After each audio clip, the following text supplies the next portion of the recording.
Alors maintenant, on va passer à la comptabilité et les règles juridiques, parce qu'évidemment, vous comprenez bien que derrière la comptabilité, évidemment, il y a toute une réglementation.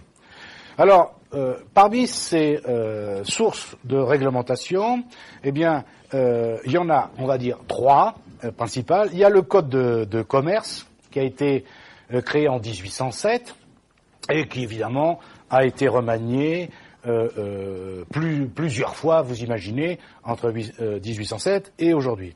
Après, vous avez évidemment des décrets qui viennent modifier régulièrement, qu'on appelle des décrets comptables, qui viennent modifier évidemment ou préciser, bien entendu, les articles du Code de commerce. Vous avez, nous en reparlerons, le plan comptable général, par exemple, qui a été, on va dire, créé en 47, revu en 1957, revu en 1982 et remanié la dernière fois en 1999. Donc, pour vous dire, vous voyez, ce sont des sources différentes. Nous en reparlerons, le plan comptable, à partir de maintenant, vous allez travailler tout le temps avec le plan comptable général, qu'on appelle en abrégé le PCG. D'accord ? Et puis, vous avez, évidemment, ce plan comptable, si vous voulez, à cause, nous en reparlerons, de ce qu'on appelle les normes internationales, eh bien, a été régulièrement modifié, amendé, etc., etc. Donc ça, c'est les sources de la réglementation. Alors, on est bien d'accord que la tenue d'une comptabilité, rappelez-vous, tenue d'une comptabilité, faire les opérations d'inventaire, on est bien d'accord, c'est obligatoire. Okay ? Eh bien, tout commerçant, personne physique ou morale, doit tenir une comptabilité qui enregistre les mouvements qui affectent le patrimoine de son entreprise. C'est tout simplement obligatoire. Il n'y a pas d'option, c'est obligatoire. Quels sont les trois documents de synthèse obligatoires qu'une entreprise doit rendre à la fin de chaque exercice? Eh bien, vous avez bien entendu le compte de résultat, le bilan et une annexe, et l'ensemble de ces trois éléments, c'est le minimum du minimum, ça forme un tout qui est indissociable, on est bien d'accord. Donc je répète, nous allons en parler tout le temps. Compte de résultat, bilan et une annexe, obligatoire. Quelles sont les trois exigences du plan comptable? Alors d'abord, la traçabilité de l'information. C'est ce que je vous disais tout à l'heure. Tout ce qui concerne la preuve, ou les moyens de preuve, on va les retrouver également ici. Donc tout enregistrement comptable doit préciser l'origine, le contenu et l'imputation de chaque donnée et évidemment les références de chaque pièce justificative qui permettent de justifier cette pièce comptable ou ce contenu ou cet événement. Donc ça, traçabilité de l'information. Ensuite, respect de la chronologie.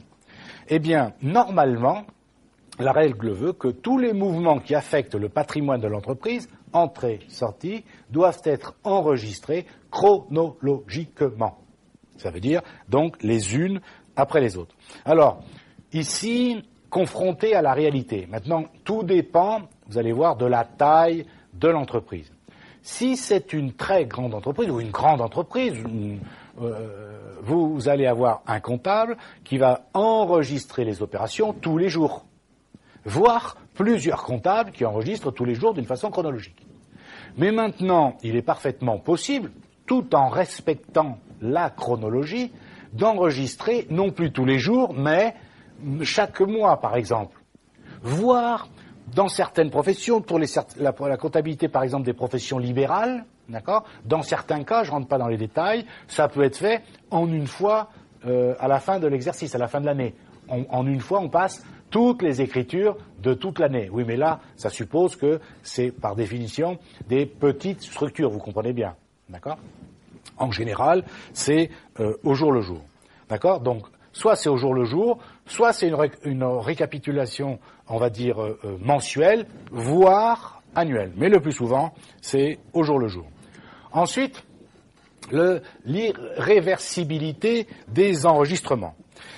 Alors, ça aussi, mais vous le verrez, ça, lorsque vous ferez des stages, lorsque vous serez concrètement confronté à un logiciel de comptabilité, parce que, bien sûr, maintenant, on passe la comptabilité avec des logiciels, d'accord, pas à la main comme on faisait autrefois. Et irréversibilité des enregistrements, qu'est-ce que ça veut dire? Ça veut dire qu'à un moment donné, quand vous passez une écriture, nous y reviendrons bien entendu, il y a une action qui permet de figer cette écriture, c'est-à-dire que vous ne pouvez plus, vous n'avez plus le droit et vous ne pouvez plus y toucher, la modifier.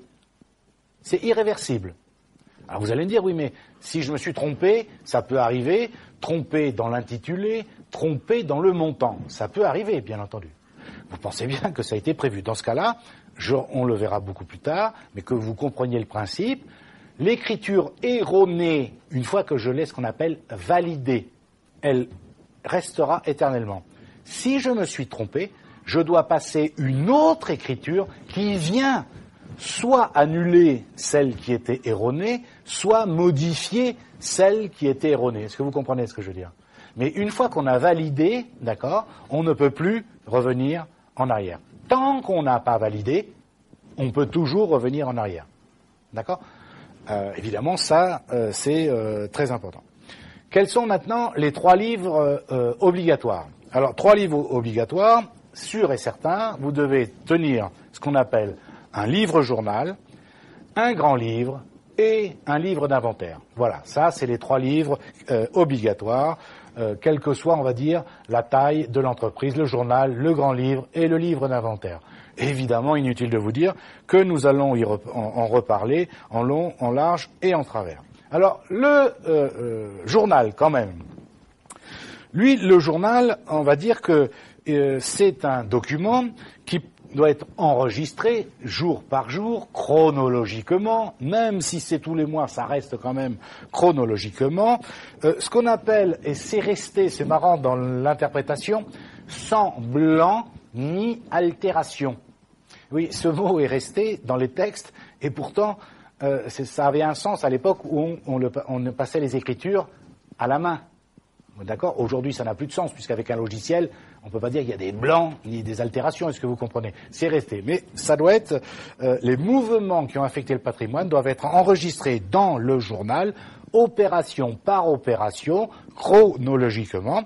Et petite remarque, là aussi, vous le verrez, par exemple, dans des cours de droit, attention tout de même, les pièces justificatives doivent être gardées 10 ans. D'accord? Et pourquoi?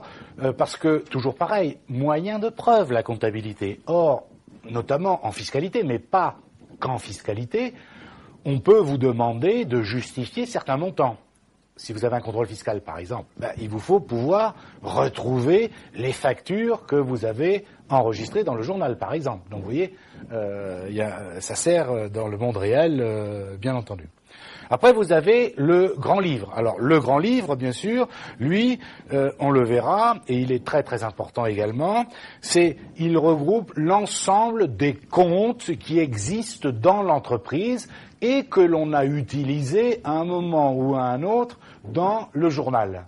D'accord? Le journal, on enregistre les opérations avec des comptes, on le verra, bien sûr, c'est tout l'objet de la compta.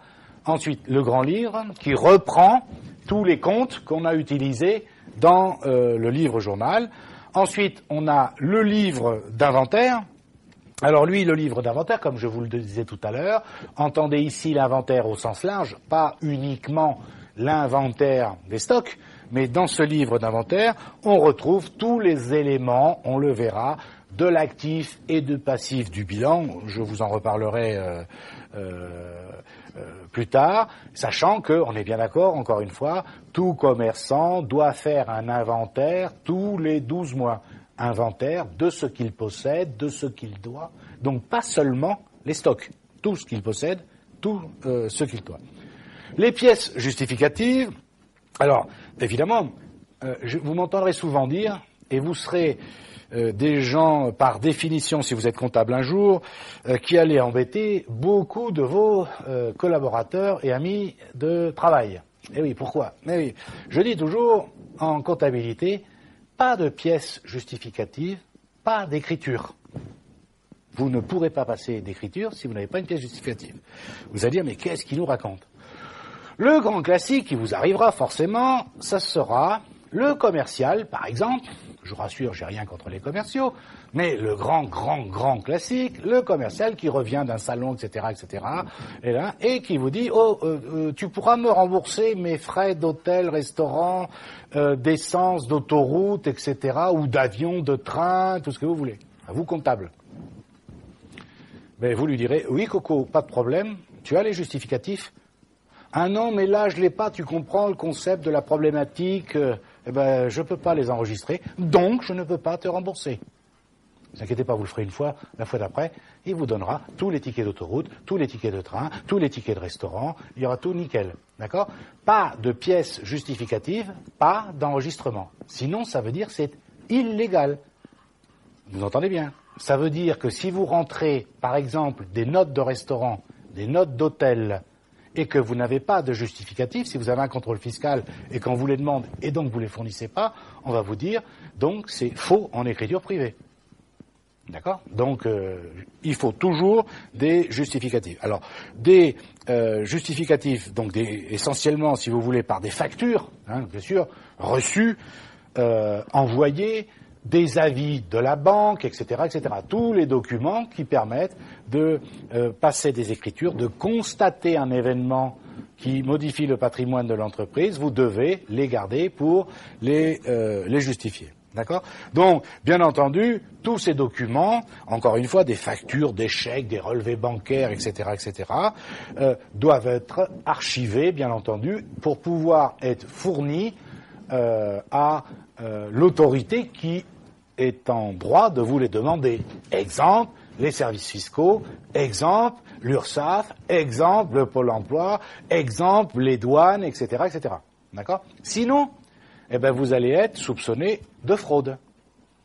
D'accord? Donc c'est pour ça que c'est vraiment très important. Et donc du coup, mais ça, on le voit en général quand on fait un stage dans un cabinet comptable ou au service comptable d'une entreprise, l'importance de tout ce que l'on appelle le classement, etc., Là, c'est pas, comme vous faites vous, avec vos affaires, rac, avec le sac, avec le pied, on dit, hop, ça y est, c'est rangé. Non. Là, date par date, fournisseur par fournisseur, les relevés bancaires de telle banque classés dans l'ordre, etc. D'accord? C'est pas possible autrement. Ok?